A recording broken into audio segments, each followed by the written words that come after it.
the Mets. Meet the Mets. Step right up. Nice to meet you, Kevin. What do we got here? What are we doing for a snack? What am I doing? I gotta lose 10 pounds, so this is You look turkey. You're looking pretty good, pal, no? I gotta lose 10. I had a partial knee replacement surgery in last June, and I put on 20 pounds. I've lost 10 back, but I got another 10 to go. You can't tell on camera if it's any consolation. Always go, wait till you're my age. So the book is out. Yes. I'm Keith Hernandez, very appropriately named. I feel like that really became your mantra, I'd say. You can eat while we do it. We're pretty lax, so don't worry about it. You know, I mean, obviously the Seinfeld appearance has more legs than I think any small cameo type of appearance in television history. Yes. To the point that, we now have the book being titled that. So it's got to be a very strange wrinkle in your life, I'd imagine. Oh, sure. I mean, it did. It just was an iconic episode, iconic show. I had no idea. I don't watch primetime to this day. And for baseball players, I play night games. I was a year and a half in retirement. And I got the call, ironically, from my agent, Scott Boris, who I didn't need anymore. I hadn't talked to in a year and a half. I was retired. See you later, Scott. I'm done. And he said, you know, this episode, this show, Seinfeld, they want you to come and do something for them. And I said, well, I never heard of it. And he goes, well... Wait a minute. I mean, it was early on, but you had never heard of Seinfeld. I don't watch any primetime. And at that point, the show was going into its third year, I think. And it hadn't really taken off. And Scott said, they'll give you $15,000, they'll fly you out first class, and a week in LA. He goes, you can't beat that. And so I said, okay, I'll do it. They FedExed to me overnight for Saturday delivery. I had to be in the studio for rehearsal on Monday. They FedExed for Saturday. I got it Saturday, the script, and I'm going through the script, and I'm, oh my God, I got a lot of lines. It's not just a bit role, yeah. So, Marsha Mason is an old friend of mine from New York, and a terrific actress. I called her. She was living in Taos, or Santa Fe, I forget. And I said, Marsha, I'm in over my head here. I never acted, and I never had any desire to act. And she says, well, just do line 1, then do line 1, line 2, then line 1, line 2, line 3, and make sure before you go to bed, you do it over again. So you go. It'll linger in your mind and in your sleep, and then get up in the morning and do it again, then go. So I was petrified the whole week doing that show, but it was a great experience, and I guess I passed the bar. I was just playing myself. Yeah, well, that's the thing is, I mean, it's not necessarily acting when you're just being yourself, taking girls out on dates and walking around with a shit ton of swagger. Not just girls. The girl. Elaine. Yeah, it's a big difference. And really, no matter how many lines you had to memorize it, there's one that matters, and that's how I'm Keith Hernandez. I mean, that's stuck, right? That was, we're in studio on the set when we were doing the car scene, the kissing scene. And I was just sitting in the car, passenger side, driver's side. And Larry David had a boom over our head. And Larry said, let's just do the I'm Keith Hernandez line, because it's going to be a voiceover. And let's just do it now before we do the scene. So I went to Larry and well, how do you want me to say it? I go, I don't know how to say it. I go, can you tell me how you want to do it? That can be delivered. Have the tape rolling, and I'll mimic you. So Larry said, I'm Keith Hernandez. So I just did it real quick. It was one take. One and done. Then we went on to the kissing scene, which is where I wanted to go. Have you ever had a real life I'm Keith Hernandez moment on a date, like strangely nervous, not sure what's going on, and you actually had that thought in your mind? Or in any walk of life? No, I never have. When I was younger, before, I was always a little shy of girls in my early 20s. It took me till around 20. It took me till around 25, 26 to finally get over a little bit of shyness. Yeah, I was. At what point in your career are you at? 25, 26? Yeah, I was going to say. So that must be my I'm Keith Hernandez moment. Yeah, I mean, I would imagine once you win the MVP, the nerves of talking to girls goes away, huh? Well, that was the case. It became I think it was all part of the growing process too. Yeah. But that's when I became a different person after. After that. I'm not the same person I was when I was 20 and 25. I became an entirely different person. I got rid of all that teenage growing up pains. I feel like you probably have many different kind of eras of your life. I mean, yes. With becoming a ball player, becoming an MVP, the Cardinals era, and then into the New York era, and now eventually, much later down the road, this broadcasting time. So I feel like there's just many different Keith Hernandezes. What would you say would be your favorite era of Keith? Oh, I wouldn't want to be in my 20s ever again, that's for sure. It was Really? A lot of anxiety. I mean, that's the bulk of your ball career, though, no? I played till I was 37. Yeah, but I mean, your 20s, just your prime. It's when you're winning MVPs. It was a lot of... I didn't really burst on the scene. I had a lot of struggles early in I was in the big leagues when I was 20. Yeah. So I was 2.5 years out of high school. And those were difficult times. And like I said, I was a different person then. I would never want to go. My 30s, I loved my 30s. I loved my 40s. Those were my prime years. And then when I got in my 50s was fine, but I just had a lot of aches and pains for playing. And 60's daunting. I'll be 65 in October. And if you think about it, in 15 years, I'm going to be 80. That's daunting. It's a big number. It is. You don't look a day past like 50, pal. I mean, you're looking great. Well, that's what matters. Who cares what the number on your ID says? It's about how you look, right? Well, I try to stay in shape. I didn't become a couch potato. I've had back surgery. I've had knee replacement on my right knee. I'm going to have to get hip. These are all baseball related, wear and tear. So there isn't a day that I don't have discomfort, but I just refuse to become sedentary and sit. That's the worst thing you can do. So I can't run anymore. I can attest. Yeah, I used to run. I love to run. I miss running. I can't do that anymore. So I get in the elliptical. I do a lot of cardio to get the heart pumping and just try to stay positive and youthful. Is that what you think played a big part in your career, being good on the diamond? By the way, before we forget, my mother has demanded that I tell you that she read If at First, and she just wanted me. She was like, if you don't tell Keith that I read his book, I'm gonna kill you. She's a maniac. Oh, she also wanted me to tell you that she popped a blood vessel in her chest screaming Game 6 in the World Series. God, that's not worth it. She was screaming so loud. So in my family, it's weird. My mom is like the real diehard Mets fan. My dad's not as much of a sports fan. He's more of mechanics and science and that kind of guy shit.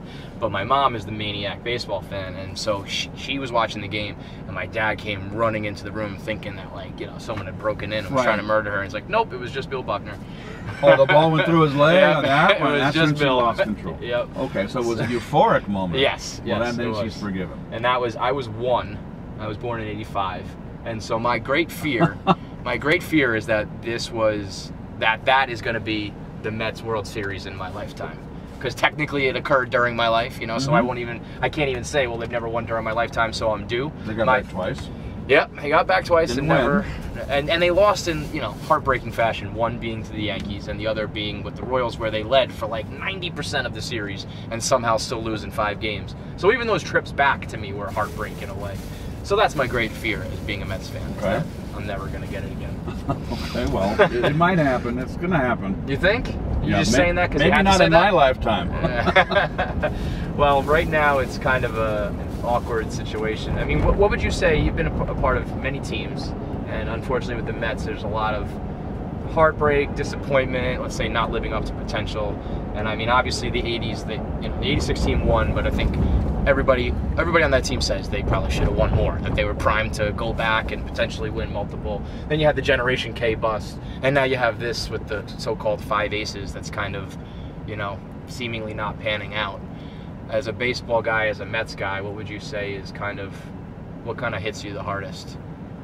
What kind of hits me presently? Well, what were those '80s teams? '87 is the year that bothers me the most, because in '84 we had a magical year. Went from last place, perennial last place, we win 90 games, and in my first full season there, and we lose to the Cubs. They were a better team. We were young. We didn't have Gary Carter then, the final piece. And everybody, all the young players that became stars were just learning. It was a great baptism for them as far as a stretch run. And then 85, we win 98 games when we go home. Cardinals win 102. Nothing wrong with that season. And then 86, we had the blowout year, and we win it all. And then 87, we know we're going to battle the Cardinals again. And Doc goes into the rehab. And we don't have him for the first month. He misses 5 starts. Roger McDowell comes down with appendicitis and has to get emergency surgery a week before we break camp. We don't have Roger the first month of the season. At every point in the year, we lost one of our starting 5. Sid, Ojeda, of course Doc. Darling was our best pitcher, Ron, down the stretch. On the best I've ever seen him pitch. And he's pitching the big game, the second game of the series against the Cardinals in early September. We win the first game. And we win this game, we go into first place by a half. Ron's winning 4-0 in the 6th or something like that. Goes down the bend over to pick up a bunt by Vince Coleman and tears a ligament in his throwing thumb. We lose him for the rest of the year. That would have been, without those, Cardinals had their share of injuries too, but if we had those guys, we'd have won 100 games that year. We'd have won our division. I don't know what would have happened after. And then in '88, we win 100 games, win our division, lose to the Dodgers. So it would have been 3 years in a row where we were in the playoffs, whether we had won the World Series or not, who knows, right? And no one would be talking about this. So 87 just sticks in my craw. It just, I don't even like to talk about it. Eats at you, yeah. Well, I'm sorry to bring up no, that's all right. I mean, as a fan, I know, I mean, when you're snake bitten by injuries and a couple guys don't meet their potential and all of a sudden, the window seemed wide open and then it's slammed shut. It's a very Mets feeling, unfortunately, for many of the fans. I have a great appreciation for Met fans now. I didn't realize when I played because we were so good. Yeah. And it really was the greatest era of Met baseball. Absolutely. Yeah. We dominated. We had the 80s team was always in the hunt. But when I went in the booth, a lot of down years. I'm talking with my mouth full. No, don't worry about it. We're pretty laid back. The Mets have had a lot of frustration. Met fans. And I can understand their neurosis. The Let's Go Mets, but they are diehards out there. That's the thing, and I don't think any other fans really understand it. Because like you said, we have been back to the World Series, and it's not like it's totally bleak, but with the Yankees across town and some of the disappointment we've seen, like it's a tough life as a Mets fan, and we do keep coming back for more. Sometimes I wonder why. It's pretty sick, but it's funny that you didn't realize that until you were in the booth. I guess, like you said, when you're good, times everything's good. It's gravy. Piazza took them to the World Series, and they get beat badly by the Yankees, and then even that 06 year is what haunts me. The way you talk about 87, as if I'm on the team here, but 2006 to me was. I mean, they were the better team than anybody in that left in the playoffs. And in the 07, it was oh my God, that to me is worse. That was disgusting. At least they got the postseason in 06. I firmly believe had they won that, had they just even squeaked into the playoffs, I think David Wright gets the MVP instead of Jimmy Rollins. I think they make some noise in the playoffs, and I think the trajectory of the franchise is totally different. I think everything would have been wildly different had they just, if the season was 161 instead of 162 and they made the playoffs, the whole history I think would be different. But I feel like I'm your psychiatrist. You are. You are. Right? Thank you, Keith. I appreciate that. The 80s teams, though, that you mentioned were, forget about just one of the best eras of Mets baseball. This is one of the best eras of sports history, period, I feel like. I don't think there's ever a team that had, let's call it the character and the... We had the New York grit. Yeah. We set the tone with Mookie, Lenny, and Wally at the top of the order. It kind of set the gritty New York tone. I think that's why I think Met fans and New Yorkers loved our team, because we played hard. We got dirty. It represented New York. It really did. What do you think of the moniker, like the title, the book of the bad guys who won? I didn't. I'm not in that book. When I heard about the title, I said, I know what he's going to write about in this book, and I'm not going to be a part of it. I have not had it. They don't have one quote from me in that book. I refuse to talk with the office. So you don't like to kind of glorify some of the No, I don't like the stories. bad guys. We weren't the bad guys. Right, that's what I asked. I know what they're saying. Yeah, I feel like it's in an endearing way. You thought it was more but critical? In New York, everything gets amplified and magnified. I mean, I played for 17 teams and 8 Cardinal teams, and no team was any different. I was just talking to Ray Knight the other day, not the other day, when we were in Washington in April, and I said, I get tired of all this, talk. And Daryl opened his mouth again and said, bragging about how everybody partied, and not everybody partied. And that team was no different than any other team I played on. You got night games, you got 25 players on the road, going out after a night game, go home, what are you going to do? Go back to the hotel room, you're still geared up from the game, you got to loosen up somewhere, go to the hotel bar, you meet, you congregate, things happen. So I'm getting a little tired of that.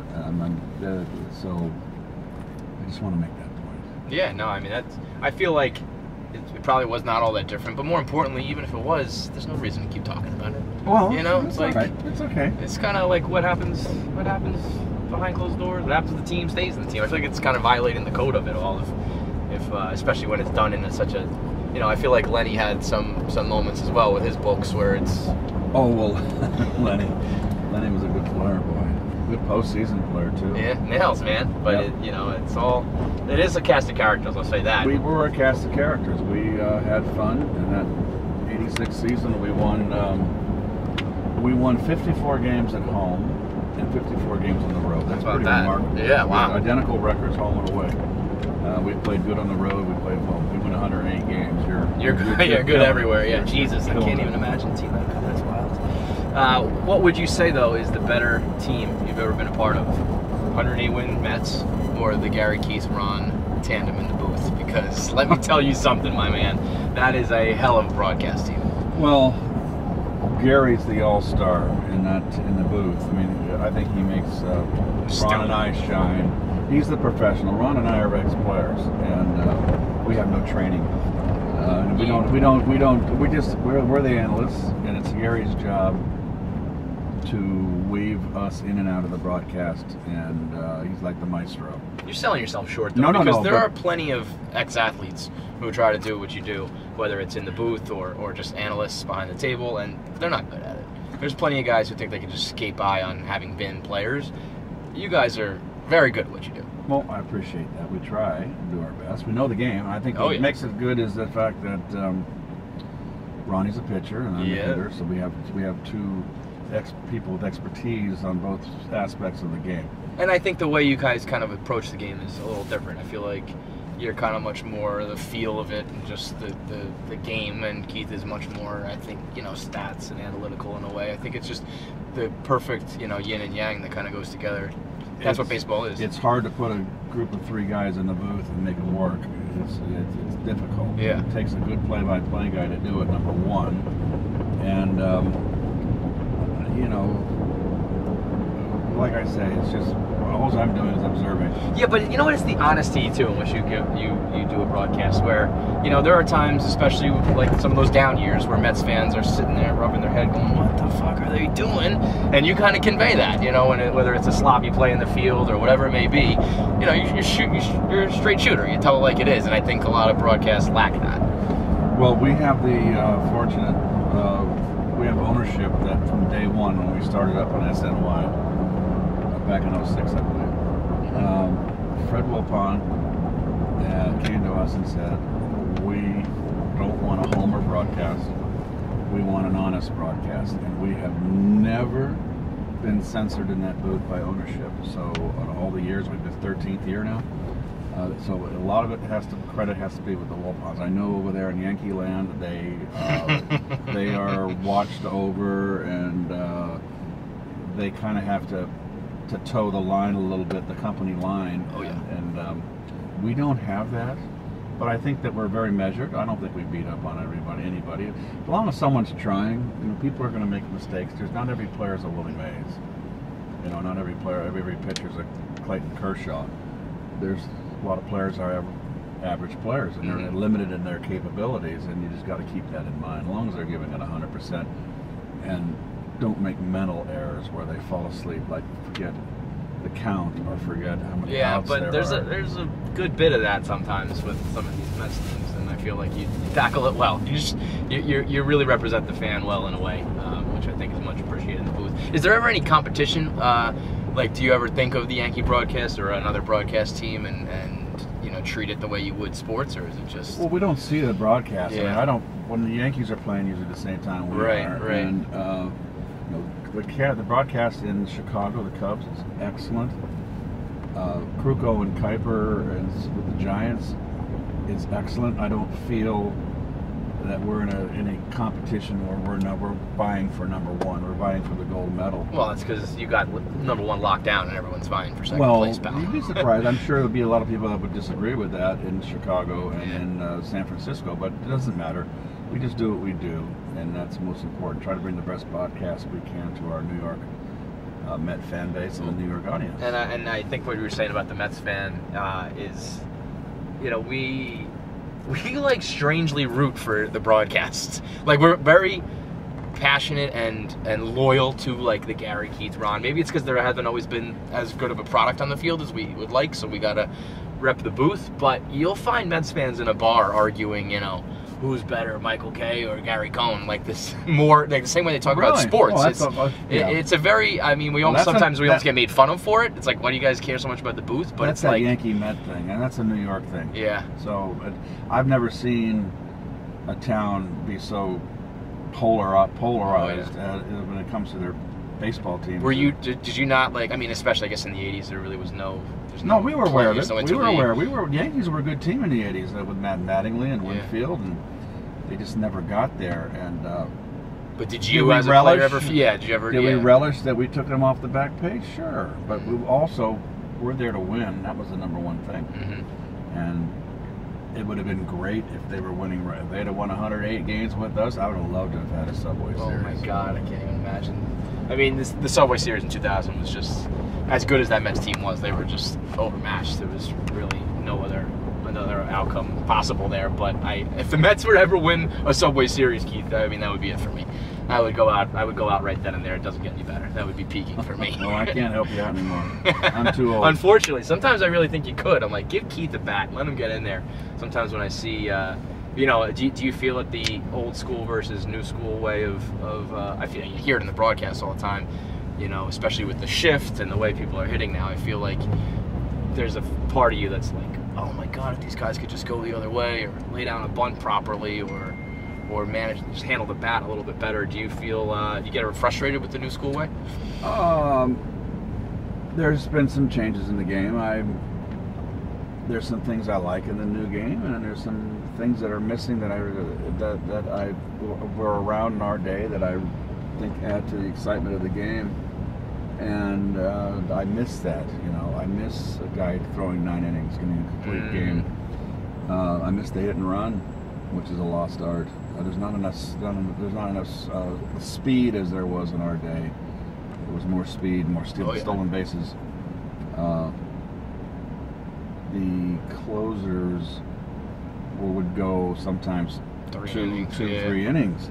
They'd come in with men on base, Gossage and Bruce Sutter, Raleigh Fingers. They would come in the 8th inning with bases loaded, 1 out. You have to shut the door. Now they start an inning, and I understand that because it's a lot of it's coming in full effort after you just warmed up. You can't make a mistake. You got to come out with guns blazing on the first pitch when the game's on the line and men on base. Much easier to have a save clean with 1 clean inning, no one on base.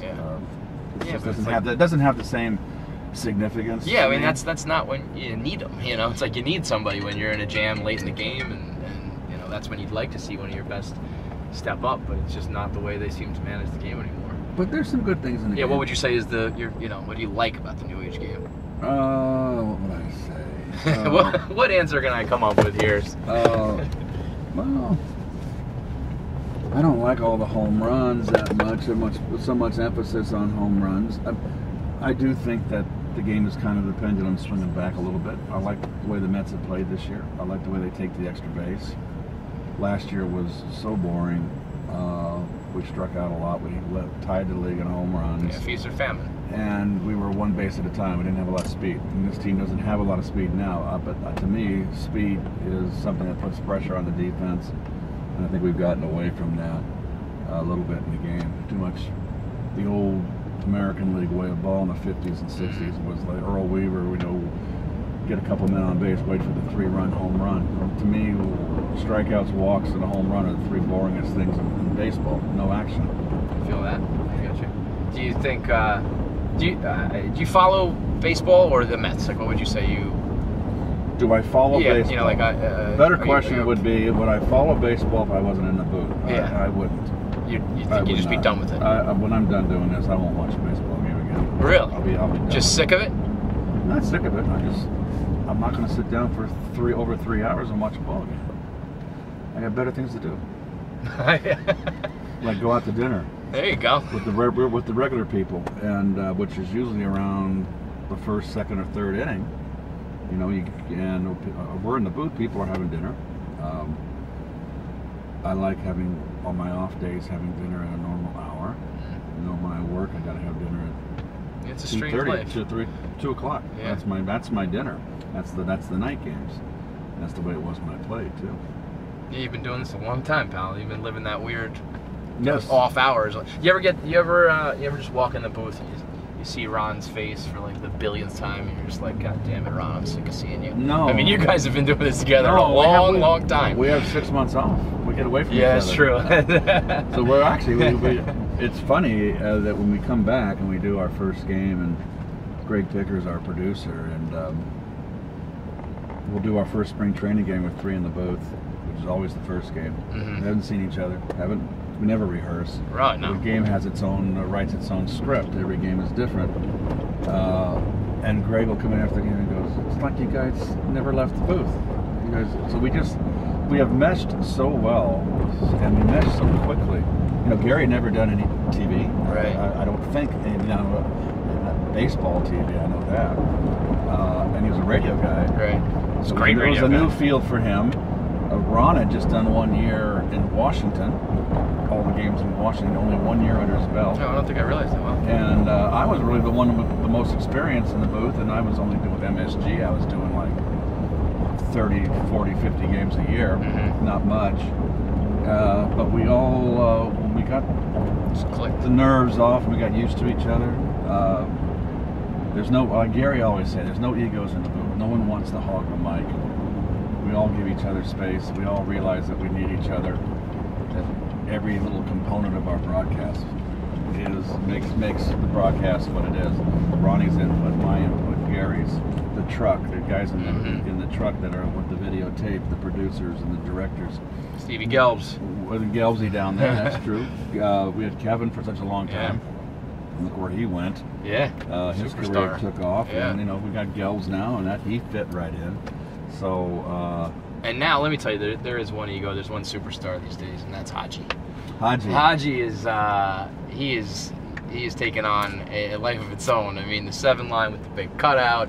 You're tweeting about him. I feel like he's almost our good luck charm. Hopefully, maybe in a way, if we can get some wins under our belt. Yeah. He's been with me. He's 15 years old. I've had him for a very long time. And Haji's been with me for 15 years. I can't have a dog. I travel too much. I'm not married.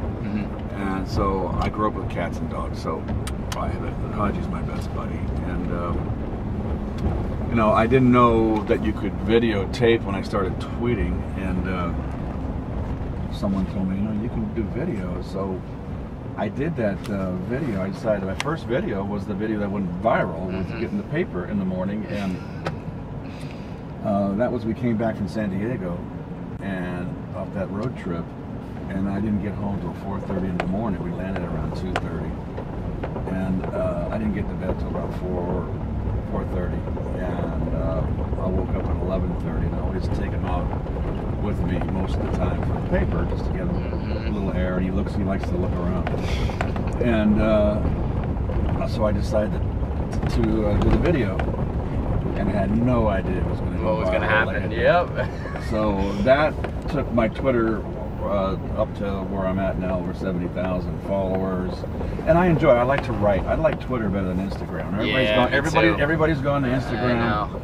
You know what it is? People who are clever and have something to say and got something to write, they want to go to Twitter. That's what guys like me and you live. Instagram is easy. Just put up a picture, whatever. People like the pictures, but I've always liked. I took typing in high school for one year, and I can type, and so it's.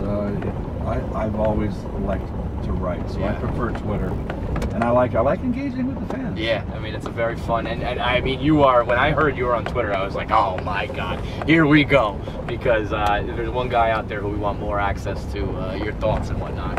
It's you. So we're almost pulling up here, so I want to make sure we. The book is out. I'm Keith Hernandez. You got it. It's in second printing now. After the first day, we went to second print. Wow. So I'm excited about that. Very cool. That's a cool accomplishment to have under the belt, amongst everything else you've got. MVPs, World Series titles, about 1 billion Gold Gloves, and it's and you know, have you guys won Emmys? You probably won Emmys too, right? I have 3. Yeah. So I mean, can't believe that. Just keep racking up the hardware. We really appreciate the time, and good luck with the rest of the promo. Right. Well, we got to say, let's go Mets. Let's go Mets. And you got to be loyal to the orange and blue. Gotta believe. You gotta believe, sir.